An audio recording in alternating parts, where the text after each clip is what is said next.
You know, I was thinking, I used to play basketball in this room, and before basketball games, I would always nearly throw up. And today it happened as well, so that's awesome. It was April 19th, 2020. I was in my office in downtown Minneapolis. I was sitting on the floor, and I was crying. A few months before, my sister had died of cancer. A month later, a global pandemic had been unleashed. And in the weeks that followed, a man named George Floyd was killed in the place I now call home. As I sat on my floor, overcome by grief, people were outside boarding up our windows because there was a trial and the verdict was about to come in, and nobody in the city knew if our city was still going to stand. As I sat there alone on the floor, covered in tears, using mini Kleenex, I received probably the most impactful phone call of my life from one of my mentors and friends. Her name is Lisa Chin. Lisa's in her 60s. She's a former executive of a nonprofit that has had global impact. She grew up in the Philippines. You could say that Lisa and I literally grew up with nothing in common, which makes her the perfect type of person to speak into my life. That morning, as I sat there on the floor, Lisa gave me the gift of her presence. In fact, at one point, we just sat in silence over FaceTime or Zoom, and she just said, "Nick, I don't even have words to say, but I'm just honored to sit here with you in your grief." It was a life-changing conversation for me. My topic today is to encourage you to make space to listen to this generation that's coming. Listen. I'm not sure if you can hear it, but there's a generation that's rising up. They're entrepreneurial, they're creative, they're on their phones all the time. They may not dress like you, look like you, act like you, vote like you, or love like you. But this generation is coming, and they will change the world. I believe that the problems we're up against, the issues we're discussing, the adversity that we see in our day, I believe the answers to the problems that we are dealing with, they've already been born. And they're waiting to be unleashed. A generation waiting and looking for someone who will believe in them, someone who will see them, someone who will call them by name and say, "You matter. We believe in you, and we're cheering you on." You see, that's my story. I'm just a kid from North Dakota who played basketball, got a business degree, but all of a sudden I felt a stirring in my heart that there's a need in our culture that needs to be met. Young people facing depression, anxiety, suicide, self-harm. For me, there's two things that motivate me in my work. One is that the leaders that have gone before me, that made space for me and listened. And two is my relationship and encounter with the person of Jesus. Now, I can't be real on this stage and not say that Jesus has changed my life. Whatever you think about faith and organized religion, there's a person in history that showed us how to listen. I'll tell people all the time, Jesus is the only one who welcomes everyone. Rich and poor, sinner and saint.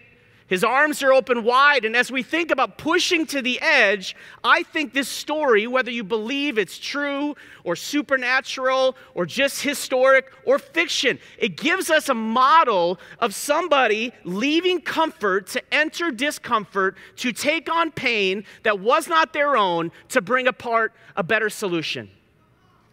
You see, there's three things I want to encourage you with as you're thinking about the next generation. Number one, I want to encourage you to make time to listen to their story. Every person has a story, and those stories will change the world. I was in my 20s. I was living in Fargo. I was trying to get this girl to marry me. She wasn't biting. I was overwhelmed trying to start an organization. People thought I was nuts. I was. And this man came into my life. His name was Mike. Mike made space for me. Mike sat down with me. Mike would sit down with me. He would call me. He would say, Nick, how are you? I believe in you. Tell me, Nick, what's in your heart? You see, something changes when we make space for others. I make it a point every day. I say, man, I want to see people. I want to make space for people. I actually believe that if I only talk about hope and faith from the stage, then I'm an actor. So I want to live out off stage far more than what I do on it. And so my favorite part of every day is people I meet.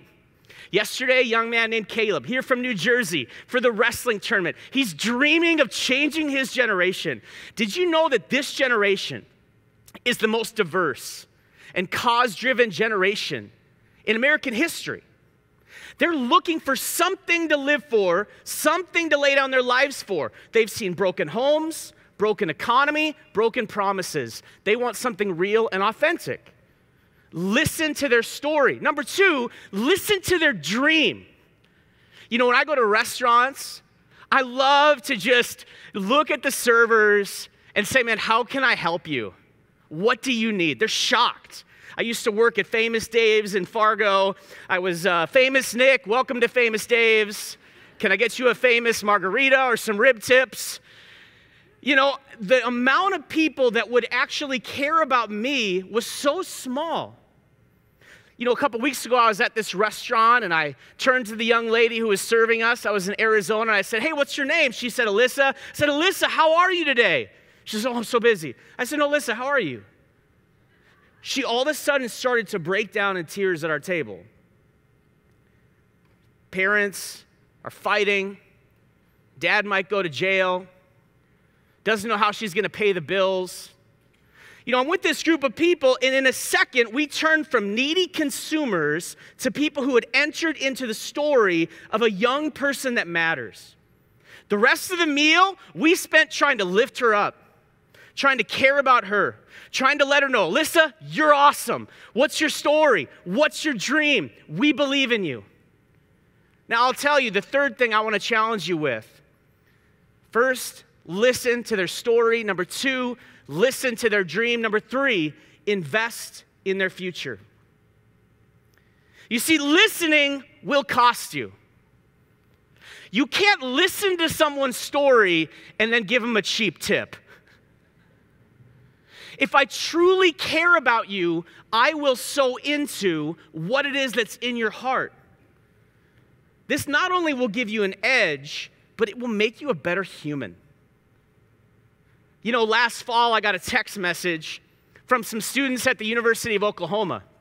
They said, Nick, we have a dream, and we've went to 20 leaders, and they all say we're nuts. I said, bring it on. You probably are nuts, but I can't wait to hear it. They said, we think we're supposed to fill the football stadium for a student-led event. They said, it's never happened in the history of our university. I said, man, I did the same thing when I was a student. We tried to do something at NDSU. They said it's never going to happen, and we were dumb enough to keep trying. These students said, Nick, would you come alongside us? And I'm telling you, this April 29th, Chance the Rapper came to Norman, Oklahoma, and we filled the football stadium for the first time in the history of this university to point to hope, to point to faith, and to say no matter who you are, no matter where you're from, you matter, because these young men and women had a dream. After the event, I got a note, a handwritten note. Can you believe that? I didn't even know Gen Z knew how to write a handwritten note.